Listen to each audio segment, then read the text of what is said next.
dikasih perempuan yang lebih hebat lagi, yang nantinya akan bahagia, anaknya Mang Dula, Anda berkeluh kesah. Jadi Anda merasa lebih pintar dari Allah semacam itu. Jangan ngajarin Allah maksudnya begitu aja. Bahkan sampai kepada bagaimana caranya Allah menjawab pertanyaanmu, serahkan kepada Allah bagaimanapun caranya Allah, bagaimana prosedurnya, bagaimana prosesnya, nggak usah ngatur Allah. Yang penting aku hari ini ingin makan, selesai. Apakah ada tangga ngirimi, apa nemu duit di jalan, apakah terserah Allah. Ini seringkali orang minta sesuatu kepada Allah tapi langsung dengan protokolnya, dengan aturan-aturan protokolernya. Niatnya naik haji, tapi Allah suruh menjadikan sawahnya supaya jangan sampai gagal. Kemudian nyuruh Allah suruh nagih utang sama orang pada bayar. Nyuruh anaknya di Taiwan supaya kirim duit. Untuk apa? Untuk bisa naik haji. Ya Allah, mudah-mudahan sawah saya tahun ini jangan sampai gagal, panennya yang bagus. Mudah-mudahan rumah kontrakan di Jakarta ada yang kontrak. Mudah-mudahan sipulan yang punya utang pada bayar. Mudah-mudahan anak saya di Taiwan kirim duit. Malaikat nanya, lu minta banyak-banyak buat apa? Buat naik haji. Jadi Allah disuruh untuk itu semua supaya dia bisa naik haji. Ini banyak sekali orang seperti itu. Ya tinggal bilang aja langsung, ya Allah saya mau naik haji, bagaimana caranya terserah engkau. Sekarang mau nanya, Pak Tato pulang ke rumah, perutnya lapar nih. Mah, bapaknya mah atau neng?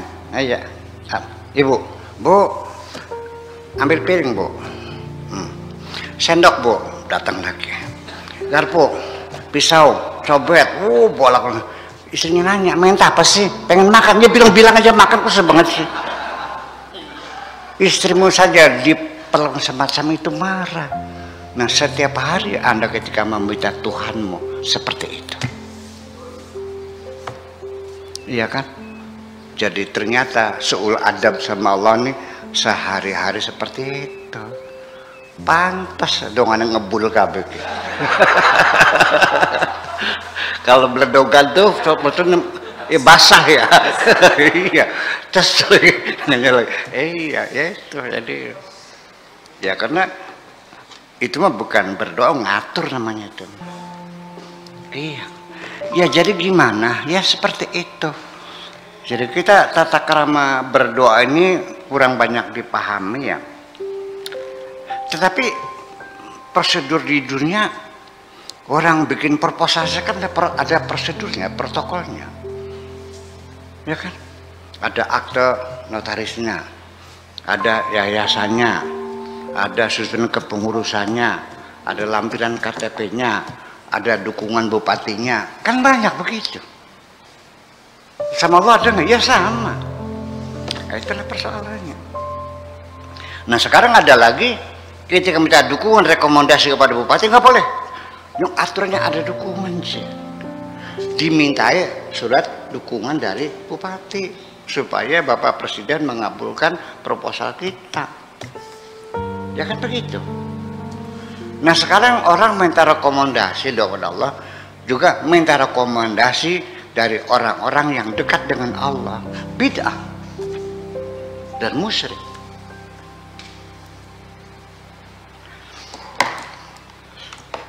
Anda minta jalan ke Keliwet, Sukawera, minta dicor. Kepada Anda mintanya kan? Anda kan mencari orang yang dekat dengan bupati kan? Wah, Buya orang yang Buya tolong dong rekomendasi. Apa ini minta dicor jalannya? Oke deh. Mohon yang bersangkutan dibantu. Terima kasih atas perhatian Bapak Bupati, tanda tangan Abdul Syakur Yasin. Kasih Bupati. Ada tulisan saja. Sulit menolaknya kan? Dipertimbangkan kan? Nah itulah makanya rekomendasi orang dekat itu penting. Tetapi kan akhirnya menjadi bid'ah, menjadi musyrik.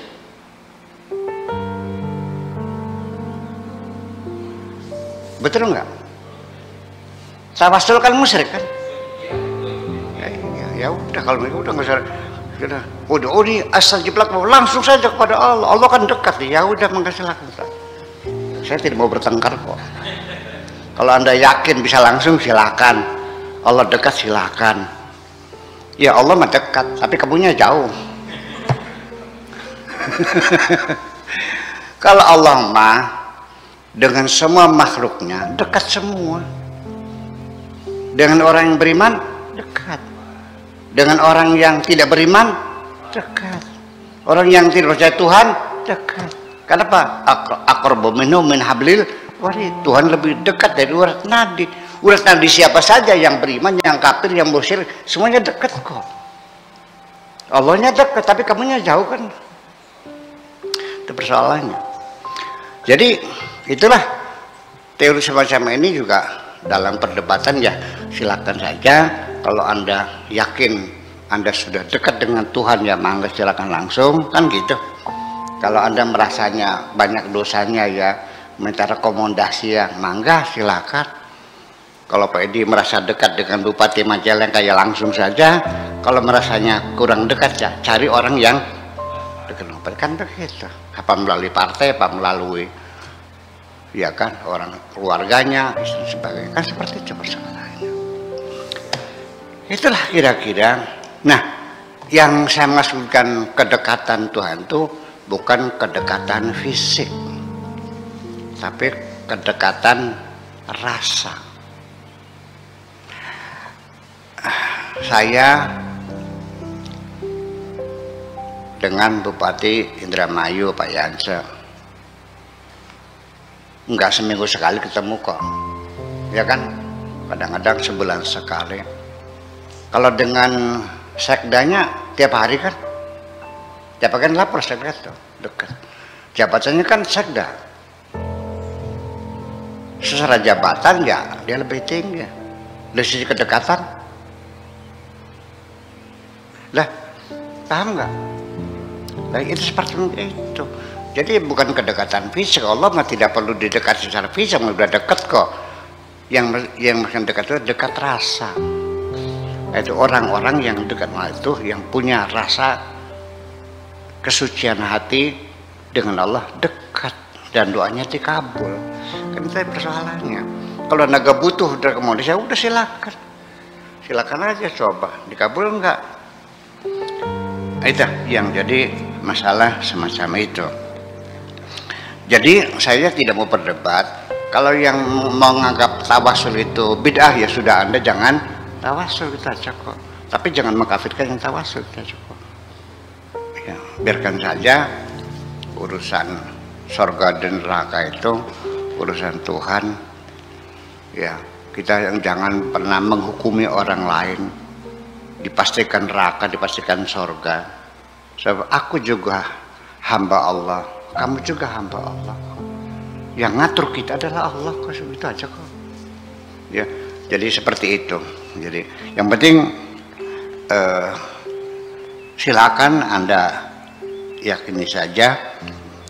Yang penting adalah kita bergaul dengan manusia berdasarkan moral yang baik.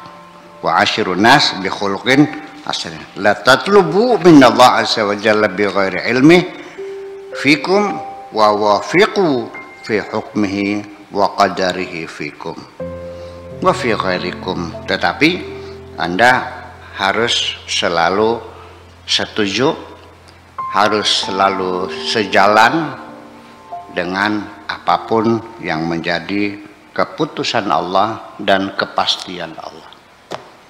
Tidak ada penyangkalan. Begitu Anda bercerita tentang kesulitan yang Anda hadapi kepada orang lain, maka keluh kesahmu itu dilihat oleh Allah sebagai komplain terhadap keputusannya. Artinya penyangkalan dan tidak menerimakan. Udah nggak usah ceritakan. Seperti itu. Ani Nabi sallallahu taala alaihi wasallam, diceritakan dari Nabi, walamma khalaqallahu azza wa jalla al-qalam, ketika Allah menciptakan qalam. Qalam, qaf lam mim qalam, ini qalam namanya, yang nulis. Lalu qala lahu uktub, lalu Tuhan berkata kepada pulpen tadi, pada kolam tadi, uktub, tulis. Qala malladzi aktubu, apa yang saya tulis, kata kolamnya. Setelah Tuhan mencipta kolam, lalu disuruh tulis. Si kolam bertanya, apa yang ditulis? Qal uktub hukmi, tulislah putusanku. Fi khalqi ila yaumil qiyamah, tulislah putusanku terhadap makhlukku sampai hari kiamat. Putusannya satu, lahir tanggal sekian, desa ini, jam ini, bulan ini, ibunya ini, otaknya segini, kelakuannya begini, bakatnya ini, sampai akhirnya matinya jam sekian. Udah, itu kata. Jadi ini kayak sinopsis. Seorang sutradara membuat satu sinopsis terdiri dari 12 pasal. Nanti pasal ke-12 baru pahlawan ceritanya itu, lakonnya itu matinya ketabrak mobil. Ya kan, pertemuan kasihnya di restoran. Itu sinopsis harus ditampilkan dalam acting dan tidak boleh melanggar. Ya, harus taat kepada aturannya. Jadi masing-masing itu sudah ada putusan-putusan Tuhan, sehingga kita hanya siap melaksanakan saja. Itu begitu. Ini nanti teorinya jadi perdebatan panjang lagi sampai sekarang. Masalah qadar dan qadar itu menjadi perdebatan yang tidak pernah selesai dan tidak akan pernah selesai. Belum pernah selesai dan tidak akan pernah selesai. Yang ini ngotot, yang ini ngotot. Karena ini teori, ini teori. Kalau saya mah tidak. Saya mah tidak pakai teori, pakai fakta di lapangan. Ya, kalau fakta mau dibantah, yang faktual aja. Saya lahir di Kertasmaya, di pasar, di rumahnya Nyonya Rok, orang Cina. Waktu itu bapaknya dagang bako. Saya nggak pernah milih lahir di situ kok. Saya juga tidak milih keluarnya dari perutnya Ibu Haji Jenab, enggak kok. Nama saya juga bukan pilihan saya kok. Jenis kelamin saya juga bukan pilihan saya. Profil tubuh saya juga tidak, ini juga pilihan saya kok.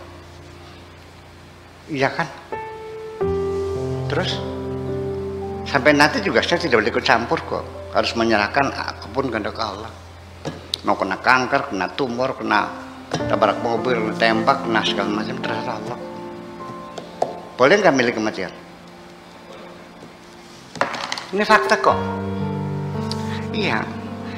Jadi itu kata hadis Nabi, dikatakan bahwa ketika Tuhan selesai menciptakan kolam, lalu disuruh menulis, kata kolam bertanya, apa yang ditulis? Tulislah segala putusanku terhadap makhluk semua sampai hari kiamat. Itu aja. Udah habis waktunya ya. Oke, gitu aja deh. Assalamualaikum warahmatullahi wabarakatuh.